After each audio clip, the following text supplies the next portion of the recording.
North Korea's top brass commemorates Kim Jong-il's death on the second anniversary of the death of former North Korean leader, Kim Jong-il. The nation held a memorial in his honor, lauding his life and achievements. During the ceremony, his son, Kim Jong-un, sat front and center below the image of his father, which was festooned in gold-colored flowers. He assumed power after his father's death in 2011. The memorial marking the death of the elder Kim brought out what looked like thousands of party members and military personnel, who dressed in black or in green uniforms, into Pyongyang Gymnasium. They clapped in synchrony, raising their hands above their shoulders. The anniversary came a week after an uncharacteristically public announcement of the execution of Kim's uncle, Jang Song-thaek, that raised speculation about turmoil within the North Korean leadership. Showing allegiance during Tuesday's ceremony, the remaining top brass, appearing solemn, flanked Kim. All the levels of power and control of North Korea appeared to be there, to show allegiance to Kim and the state, said Daniel Pinkston, senior analyst of the Northeast Asia region for the International Crisis Group. Anniversary ceremonies pertaining to the North Korea's founder, Kim Il-sung, and his son, Kim Jong-il, are common.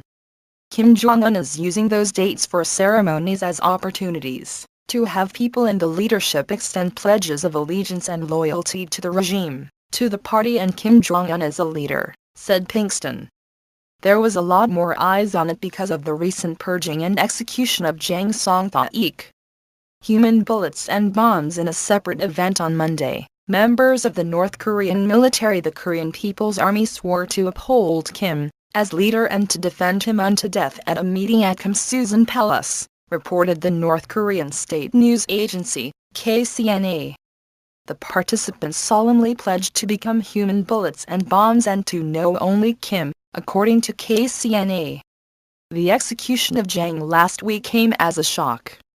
Jang, who was Kim's uncle by marriage, had been regarded as the second most powerful figure in the secretive nation. Denounced as a traitor for all ages and worse than a dog, he was executed for trying to overthrow the state by all sorts of intrigues and despicable methods.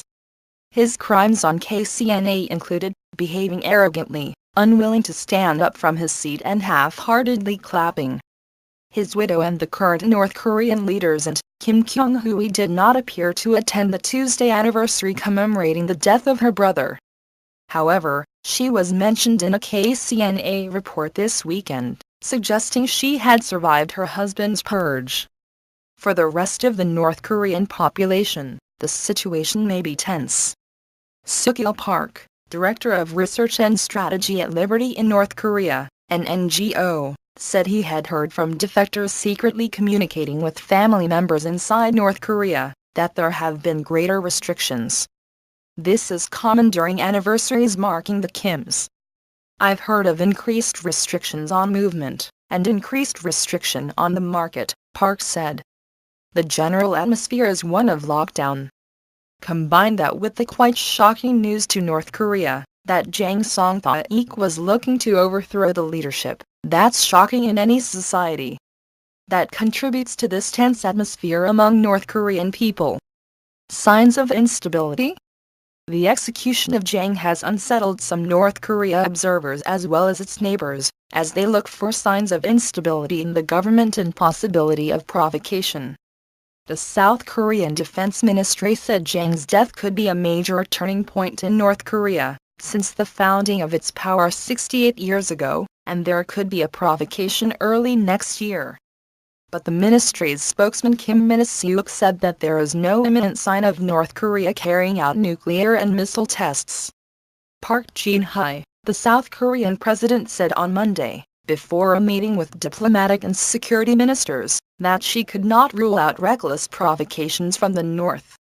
U.S. Secretary of State John Kerry called Kim reckless and insecure following the execution of his uncle, stating that it makes having a nuclear weapon in the hands of somebody like him even more unacceptable.